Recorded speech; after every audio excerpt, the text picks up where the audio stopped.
وَلَقَدْ يَسَّرْنَا الْقُرْآنَ لِلذِّكْرِ فَهَلْ مِن مُّدَّكِرٍ۔ السلام علیکم ورحمۃ اللہ وبرکاتہ، نحمدہ ونصلی علی رسولہ الکریم، اما بعد فاعوذ باللہ من الشیطان الرجیم، بسم اللہ الرحمن الرحیم۔ جیسا کہ ہمارا پچھلا موضوع چل رہا تھا، جس میں اللہ نے جب حکم دیا فرشتوں کو اور اس کے علاوہ آسمان پر جتنی بھی مخلوق تھی سب کو، اللہ کے لشکر اللہ ہی جانتے ہیں بہتر کتنے ہیں، کہ جھک جو آدم کیا کہ سارے فرشتے جھک گئے، کسی نے انکار نہیں کیا، صرف انکار کیا تو ابلیس نے کیا۔ اور پھر جو مکالمے ہوئے وہ بھی ہم نے، تاکہ ہم تھوڑا سا کنٹینیو کر رہے ہیں یہ قسط نمبر 5 میں، تو ہمیں معلوم ہو کہ یہ کیا سلسلہ چل رہا ہے۔ وہاں پہ اللہ نے پوچھا کہ تجھے کیا ہوا، کیوں تو نے انکار کیا میرے حکم کا، کیوں تو نے انکار کیا اس کے آگے جھکنے سے جس کو میں نے اپنے ہاتھ سے بنایا۔ مختلف جگہ پر مختلف جو اللہ نے اس سے پوچھا تو کہنے لگا کہ میں بہتر ہوں اس سے، اللہ آپ نے مجھے آگ کے شعلے سے پیدا کیا، آگ سے پیدا کیا، اور آدم علیہ السلام کو مٹی سے پیدا کیا۔ انا خیر منہ، انا کا لفظ آیا کہ میں۔ اب جب اتنی بحث ہوئی تو اللہ نے کہا آخری جو ہم نے پروگرام کیا اس میں قسط نمبر 4 میں کہ تو نکل یہاں سے کہ تو دھتکارا ہوا ہے، تجھ پر لعنت ہے قیامت کے دن تک کے لیے۔ اب جب یہ ساری باتیں ہوئیں تو ابلیس نے اللہ سے مہلت مانگ لی۔ سورہ الاعراف کی آیت نمبر 14 میں کالا انظرنی الی یوم یبعثون، کہنے لگا اللہ پھر مجھے مہلت دے دے، مجھے مہلت دے اس دن تک کے لیے جو تیرا حساب کتاب کا دن ہے، جس دن تو دوبارہ مبعوث کرے گا، جس دن تم تمام مخلوق کو تو دوبارہ پیدا کرے گا، اس دن کے لیے۔ کالا، اب اللہ نے کہا آگے سے انکا من المنظرین، کہ جا تجھے مہلت دی جاتی ہے، جا۔ اللہ نے ابلیس کو مہلت دی، رندہ درگار تو ہوا لیکن مہلت بھی دے دی گئی، اور صرف مہلت نہیں ملی، جو کچھ اس نے مانگا، طاقت مانگی وہ بھی مل گئی۔ انسان کے اندر شیطان جو ہے وہ اس طرح گردش کرتا ہے جس طرح جسم میں خون گردش کرتا ہے، نبی صلی اللہ علیہ وسلم کی حدیث ہے۔ خیالات پیدا کرتا ہے، وعدے دیتا ہے، یہ ہم انشاءاللہ آج کے سبق میں پڑھیں گے کہ کیسے کیسے انسان کو بہکاتا ہے، اور یہ سب کچھ اللہ نے دیا۔ مقصد کیا ہے؟ الذی خلق الموت والحیات، اللہ نے یہ زندگی اور موت کا نظام بنایا، کس لیے؟ لیبلوکم ایکم احسن عملا، تاکہ اللہ آزما لے کہ کون ہے جو تم میں سے بہترین عمل کر لے کے آتا ہے۔ مہلت مل گئی۔ اللہ نے فرمایا سورہ ہجر کی آیت نمبر 38 میں الی یوم الوقت المعلوم، اس دن تک کے لیے جس کا وقت معلوم ہے، کس کو؟ اللہ کو۔ اللہ کے سوا کسی کو نہیں پتا قیامت کب قائم ہوگی، کسی کو نہیں معلوم۔ قیامت کا علم ایسا ہے جو کسی کے پاس نہیں ہے۔ حدیث جبریل جب ہم پڑھتے ہیں، مختلف سوالات کیے جبریل علیہ السلام نے آ کر نبی کریم صلی اللہ علیہ وسلم سے، اسلام کیا ہے، ایمان کیا ہے، احسان کیا ہے، اور پوچھا قیامت کے بارے میں، قیامت کب قائم ہوگی؟ تو آپ صلی اللہ علیہ وسلم نے فرمایا کہ اس کے بارے میں جس سے پوچھا جا رہا ہے اور جو پوچھ رہا ہے، دونوں کے علم برابر ہے۔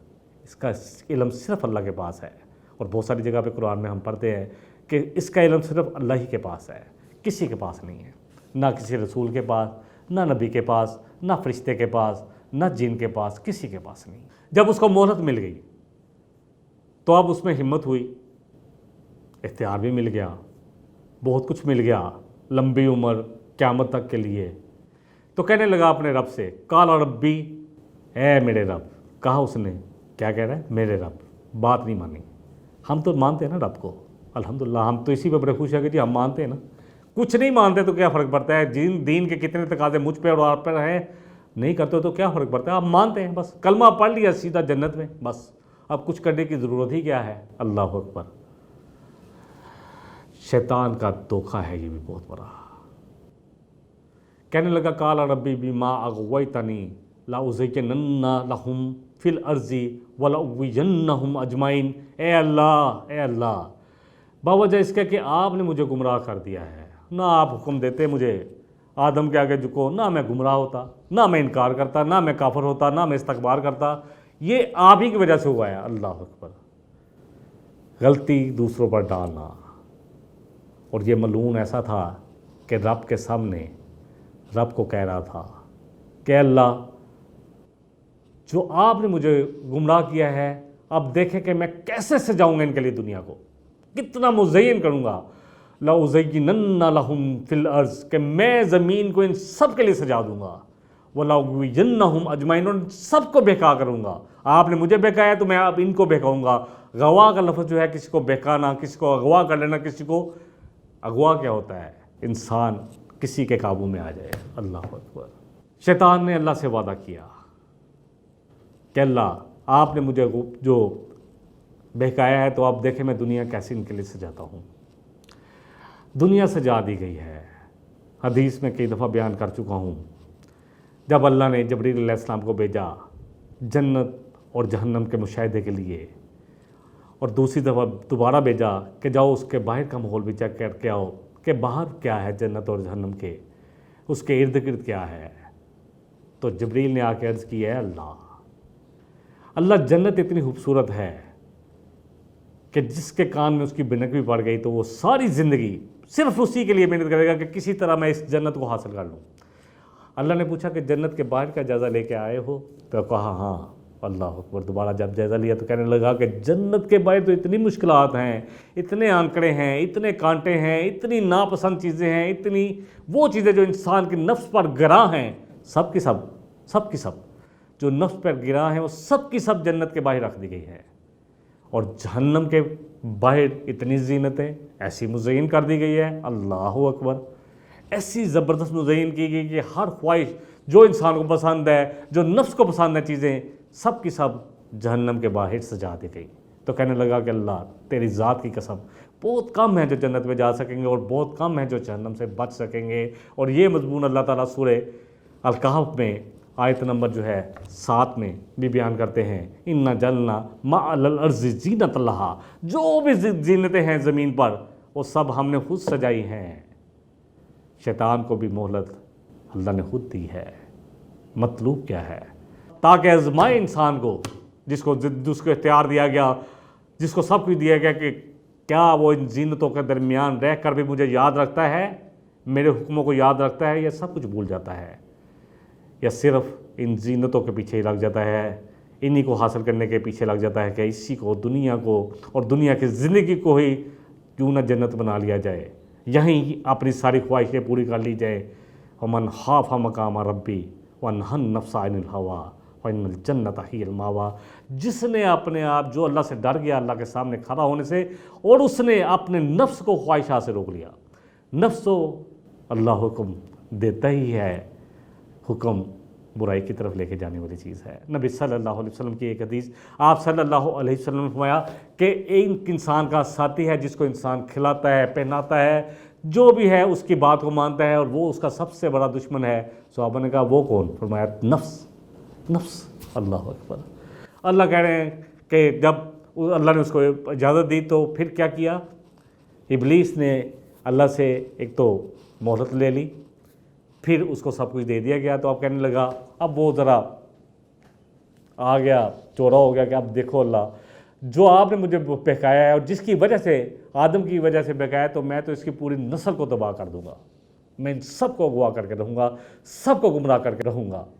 سورہ الاعراف کی آیت نمبر 16 میں آتا ہے، قَالَ فَبِمَا أَغْوَيْتَنِي، کہنے لگا اے اللہ باوجہ اس کے کہ آپ نے مجھے اغوا کیا، لَأَقْعُدَنَّ لَهُمْ صِرَاطَكَ الْمُسْتَقِيمَ، میں ضرور بیٹھوں گا تیرے سیدھے راستے پر تاکہ یہ تیرے سیدھے راستے پر نہ آ سکے۔ اگلی آیت نمبر 17 میں آتا ہے، ثُمَّ لَآتِيَنَّهُم مِّن بَيْنِ أَيْدِيهِمْ وَمِنْ خَلْفِهِمْ وَعَنْ أَيْمَانِهِمْ وَعَنْ شَمَائِلِهِمْ، کہنے لگا کہ پھر میں ضرور آؤں گا اللہ ان کے سامنے سے بھی، ان کے پیچھے سے بھی، ان کے دائیں طرف سے بھی، ان کے بائیں طرف سے بھی۔ وَلَا تَجِدُ أَكْثَرَهُمْ شَاكِرِينَ، اللہ نہیں پائے گا، تو نہیں پائے گا اپنے انسانوں کی اکثریت، جو اپنے بندوں کی اکثریت جو انسان ہیں ان کی تعداد کو شکر گزار۔ اللہ اکبر۔ چیلنج کیا شیطان نے۔ آج شیطان ہمارے ہر راستے پہ بیٹھا ہے، یقین جانیں، سڑکوں پر نکلیں، کوئی بھی ایسا بل بورڈ نہیں ہے، چاہے ایڈورٹائزمنٹ جو ہے وہ کیوں چائے کی ہو، چاہے ریزر کی ہو، چاہے کسی بھی چیز کی ہو، چاہے جو سوسائٹی بانی ان کی ہو، عورت کو دکھانا لازم سمجھ لیا گیا ہے۔ شیطان اپنا پورا کام کر رہا ہے، ایسا دیوانہ کر رکھا ہے۔ لوگ سمجھتے ہیں کہ شاید پروڈکٹ بکے گی نہیں اگر ہم نے کسی عورت کو نہ دکھایا بغیر پردے کے تو نہیں بکے گی۔ اللہ اکبر۔ کہا شیطان نے کہ میں آؤں گا آگے سے بھی، پیچھے سے بھی، دائیں سے بھی اور بائیں سے بھی، اوپر نیچے سے نہیں کہا۔ اللہ اکبر۔ جب انسان جھکے گا نا اللہ کے لیے تو پھر اوپر سے اللہ کے احکامات آئیں گے، پھر وہ اللہ کی پروٹیکشن میں آ جائے گا۔ جتنے بھی یہ نوافل ہیں، یہ سنتے ہیں نا، یہ ہمارے لیے حصار بن جاتے ہیں۔ فرائض تو ایسے ہیں کہ ان کو چھوڑا نہیں جا سکتا، فرائض کے بارے میں تو پوچھا جائے گا، اور کتنے فرائض ہم ضائع کرتے ہیں، نماز کتنی ضائع کرتے ہیں۔ اور نماز جو ہے سب سے پہلا سوال میرے پیارے نبی صلی اللہ علیہ وسلم نے فرمایا وہ نماز کے متعلق ہوگا۔ کتنے لوگ ہیں نماز پڑھتے ہیں؟ اس پہ اللہ تعالیٰ ہم سب کو جو ہے سوچ سمجھ بھی دے، اور اللہ تعالیٰ ہم سب کو توفیق بھی دے کہ ہم سب نماز کی طرف آئیں۔ اللہ نے کہا لخرج منہا مذءوما مدحورا، نکل یہاں سے، تو دھتکارا بھی ہوا ہے اور ذلیل کیا ہوا بھی ہے۔ لمن تبعک منہم، اس کے لیے یقیناً ان کے لیے جو تیری پیروی کریں گے، لأملأن جہنم منکم اجمعین، میں ضرور بھر دوں گا تم سب سے جہنم کو۔ اللہ کو کوئی پرواہ نہیں ہے۔ اللہ اکبر۔ صحیح بخاری کی حدیث ہے، نبی کریم صلی اللہ علیہ وسلم نے فرمایا کہ قیامت والے دن اللہ کہیں گے آدم سے کہ اپنی اولاد میں سے جہنم کا حصہ نکال دو۔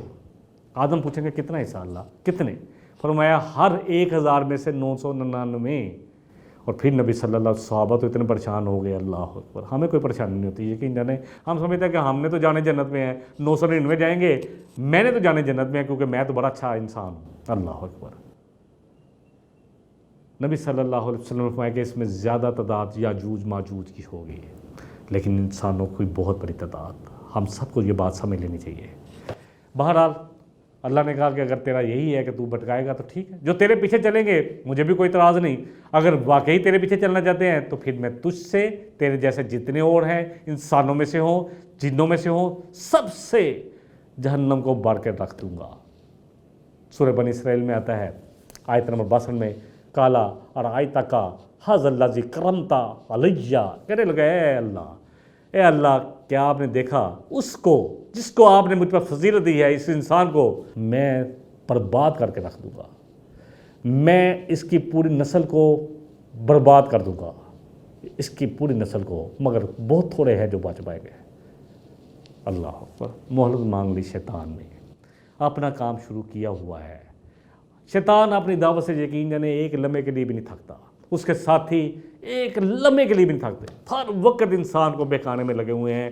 اور ہم انسان، یہ امت مسلمہ جس کا اساس اس بات پہ ہے کنتم خیر امتن، جو اس بات پہ خیر امت ہے، اس وجہ سے خیر امت ہے، اس وجہ سے بہترین امت کہلاتی ہے، اخرجت للناس، کہ لوگوں کے لیے نکالے گئے ہیں۔ سورہ آل عمران کی آیت نمبر 110۔ کس لیے؟ تاکہ لوگوں کو نیکی کی طرف بلائے، لوگوں کو برائی سے روکے۔ لیکن ہم اپنا کام بھولے ہوئے ہیں، شیطان اپنا کام کر رہا ہے، وہ لوگوں کو برائی کی طرف بلا رہا ہے اور نیکی سے روک رہا ہے، وہ دن رات لگا ہوا ہے، ایک لمحے کے لیے بھی نہیں تھکتا، اور ہم پر تھکاوٹ بہت ہے۔ اللہ اکبر۔ کس لیے مجھے خیر امت کہا گیا؟ کذالک جعلناکم امۃ وسطا لتکونوا شہداء علی الناس ویکون الرسول علیکم شہیدا۔ کیوں یہ اساس رکھی گئی؟ جب یہود کو جو ہے معزول کیا گیا، ہمیں یہ صداعت دی گئی، ہمیں یہ دی گئی کہ اب تم ہو جو پوری انسانوں کو ہدایت کی طرف بلاؤ گے۔ نبی صلی اللہ علیہ وسلم آخری رسول ہے، آخری نبی ہے، آپ کے بعد کوئی رسول نبی نہیں ہوگا۔ 30 دجال اٹھ کے جو ہے وہ دعوی نبوت کریں گے، سب کے سب ملعون ہیں، سب کے سب لعنت زدہ ہے، چاہے مرزا قادیانی ہو، جو بھی ہو، سب کے سب یہ سب ملعون ہیں۔ بہرحال اس نے کہا کہ میں ان کی جڑ اکھاڑ کے رکھ دوں گا، اس کی نسل کی جڑ اکھاڑ کے رکھ دوں گا، جڑ کاٹ دوں گا۔ اللہ نے اگلی آیت نمبر 63 میں کہا کہ نکل یہاں سے، دفاع ہو تو یہاں سے، دفاع ہو جا یہاں سے، نکل۔ پس جو بھی تیری پیروی کرے گا تو جہنم ان سب کا بدلہ ہوگا، پورے کا پورا بدلہ، جزا موفورا، اللہ کہتا ہے پورا دے دیا جائے گا، ان کو پورے کا پورا بدلہ دے دیا جائے گا۔ اور پھر اللہ نے کہا جا، اللہ نے اس کو پھر اس نے چیلنج کیا تھا، اللہ نے کہا جا تجھے اتنے اختیار دیتا ہوں اور بھی لے اختیار، آیت نمبر 64 میں اللہ فرما رہے ہیں وَاسْتَفْزِزْ مَنِ اسْتَطَعْتَ مِنْهُمْ بِصَوْتِكَ، جس کو تو چاہتا ہے نا اے ملعون شیطان، اے ابلیس ملعون، جس کو تو چاہتا ہے، جس پر تیری طاقت چلتی ہے، استطاعت رکھتا ہے، ان کو اپنی آواز کے ذریعے بہکا، پھسلا۔ اللہ اکبر۔ وَأَجْلِبْ عَلَيْهِمْ بِخَيْلِكَ، اور چلا دے اپنے سارے لشکر ان پر، وَرَجِلِكَ، اور اپنے تمام پیادہ لشکر بھی اور پیدل لشکر بھی سارے چلا دے۔ شیطان کا بہت بڑا گروہ جو شیطانی کام میں لگے ہوئے ہیں، انسانوں میں سے جنوں میں سے، جو انسانوں کی اکثریت کو بہکا رہے ہیں۔ سب سے پہلے بات ہوئی بصوتی کا، اپنی آواز کے ذریعے، آواز۔ اللہ اکبر۔ ایک بات اللہ کی ہے، ایک بات شیطان کی ہے۔ آج کس کی بات ہو رہی ہے؟ کس کی بات پہ لبیک کہا جا رہا ہے؟ کہیں جمہوریت کا نعرہ دے کے ہمیں بیوقوف بنایا جاتا ہے، کہیں آزادی نسواں کا نعرہ دے کے ہمیں بیوقوف بنایا جاتا ہے، کبھی مرد اور عورت کو برابر کرنے کے بارے میں نعرہ دے کے ہمیں بیوقوف بنایا جاتا ہے۔ یہ سب شیطانی آوازیں ہیں جتنی ہمارے کانوں میں پڑتی ہیں، یقین جانیں۔ دیکھیں شیطانی آوازوں کے بارے میں بہت ساری جگہ پہ الحمدللہ پہلے بھی شیطانی آوازوں کے نام سے ایک پروگرام ہے میرا مطالعہ یات قرآن میں، اس میں کافی تفصیل سے بات ہو چکی ہے۔ یہاں میں صرف بتاؤں گا کہ شیطانی آوازیں کون سی ہیں۔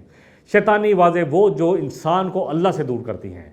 دیکھیں جیسے سورہ لقمان میں آتا ہے کہ جب نبی کریم صلی اللہ علیہ وسلم قرآن سنا رہے تھے، قرآن اتنا خوبصورت کلام کہ چاہے انکار کر رہا تھا ابو جہل، چھپ چھپ کر سنتا تھا، کہتا تھا کہ یہ مسئلہ تو ہمارا اصل لوگوں نے پوچھا اس سے کیا تو کیا کہتا ہے نبی کریم صلی اللہ علیہ وسلم کے بارے میں، محمد صلی اللہ علیہ وسلم کے بارے میں، کیا تو سمجھتا ہے کہ انہوں نے کبھی جھوٹ بولا ہے؟ کہتا ہے مجھے معلوم ہے جھوٹ نہیں بولا، لیکن ہمارا ان کا قبیلہ ہمیشہ ایک دوسرے کے مد مقابل رہے ہیں، ساتھ ساتھ چلے ہیں۔ اگر ہم نے نبی صلی اللہ علیہ وسلم کو رسول مان لیا تو ہمارا قبیلہ نیچے آ جائے گا۔ اپنی سادات، اپنی سرداریاں، اپنی معاشرت، یہی چیزیں تھیں۔ سب کچھ سمجھنے کے بعد بھی وہ اس ضد ہٹ درمی کی وجہ سے رکے ہوئے تھے، قرآن سنتے تھے۔ ان کو پتہ تھا کہ یہ ایسا کلام ہے کہ اس کا توڑ ہمارے پاس کوئی نہیں ہے۔ وہ لوگوں کو کہتے تھے یہ شاعری ہے، یہ کہانت ہے، یہ اپنی طرف سے محمد صلی اللہ علیہ وسلم نے گاڑ لیا ہے۔ سورہ فرقان میں آتا ہے کہ ان کو کوئی وہاں سے دوسرا جو ہے اجمی شخص آ کے سکھا جاتا ہے۔ لیکن ایک شخص تھا ان میں سے نضر بن حارث، ملعون شخص، یہ عیسائی ہو گیا ہوا تھا۔ اس نے ان کو مشورہ دیا کہ اس طرح نہیں رکے گا، محمد صلی اللہ علیہ وسلم کے قرآن کا اگر تم توڑ کرنا چاہتے ہو تو کوئی کلام ہی پیش کرو۔ یہ گیا عراق میں اسفندیار ولی کے قصے لے آیا، رستم سہراب کے قصے لے آیا، پھر اس نے کچھ مغنیاں جو عورتیں جو گانا سناتی ہیں ان کو لوگوں کے سامنے رکھ کے قصے سنانے، ان کو خوبصورت گانے سنانے، تاکہ لوگوں کو قرآن سے روکا جائے۔ اور آج جتنا بھی یہ عمل ہو رہا ہے، چاہے وہ ڈراموں کی صورت میں ہے، چاہے وہ گانوں کی صورت میں ہے، میوزک کی صورت میں ہے، جو چیز بھی قرآن کے مقابل ہے وہ سب لہو الحدیث ہے، وہ سب کی سب شیطانی آواز ہے۔ ہمیں یہ بات سمجھنی چاہیے۔ اللہ تعالیٰ جیسے فرما رہے ہیں وَمِنَ النَّاسِ مَن يَشْتَرِي لَهْوَ الْحَدِيثِ لِيُضِلَّ عَن سَبِيلِ اللَّهِ بِغَيْرِ علم۔ لوگوں میں سے کچھ ایسے ہیں جو لے آتے ہیں لہو الحدیث تاکہ لوگوں کو اللہ کے راستے سے روکیں علم کے بغیر۔ بزرگوں کے سچے جھوٹے قصے، یہ بھی لہو الحدیث ہے، یہ بھی شیطان کی بہت بڑی چال ہے۔ اگر سچی بات ہے تو ٹھیک ہے، لیکن ہم دیکھتے ہیں کہ اکثریت جن بزرگوں کی پیروی کرنے کو کہتے ہیں ان کی عملی زندگی کو نہیں دیکھتے، اپنے طور پر گڑے ہوئے واقعات سنا کے لوگوں کو اپنا گرویدہ کرتے ہیں، اپنی سرداریاں چمکاتے ہیں، اپنی گدیاں چمکاتے ہیں، لوگوں کے مال کھاتے ہیں۔ اللہ اکبر۔ بہرحال اس میں کافی چیزیں ہیں۔ پھر اللہ فرما رہے ہیں اور تو کیا کر، چرا دے ان پر اپنے تمام لشکر، پیادہ بھی اور سوار بھی لے آ، جتنے تیرے لشکر ہیں شیطان لے آ، انسانوں میں سے جنوں میں سے جتنے پیادہ ہیں، جتنے جو بھی جس کے پاس جتنی طاقت ہے سب کو لے آ، وَشَارِكْهُمْ فِي الْأَمْوَالِ، اور داخل ہو جائے ان کے مالوں میں۔ یہ مال تو خرچ کریں، لیکن کس کے لیے کریں؟ اللہ کی ناراضگی کے لیے اور تجھے خوش کرنے کے لیے۔ ان المبذرین کانوا اخوان الشیاطین۔ اللہ اکبر۔ جتنا فضول خرچ کرنے والے ہیں، جتنا نمود و نمائش کرنے والے ہیں، جتنا لوگ اپنے آپ کو بڑا ثابت کرنا چاہتے ہیں، شادی بیاہ پر کروڑوں روپیہ لگ رہا ہے، اربوں روپیہ۔ اللہ اکبر۔ یہ کون ہے؟ سب شیطان کے بھائی ہیں، سب شیطان کے بھائی۔ یہ شیطان ان کے مالوں میں داخل ہو گیا ہے اور اس کو اس جگہ خرچ کروا رہا ہے جہاں اللہ کی ناراضگی ہے اور یہ جہنم میں جائیں۔ شیطان تو چاہتا ہی ہے، اللہ نے اجازت دی نا،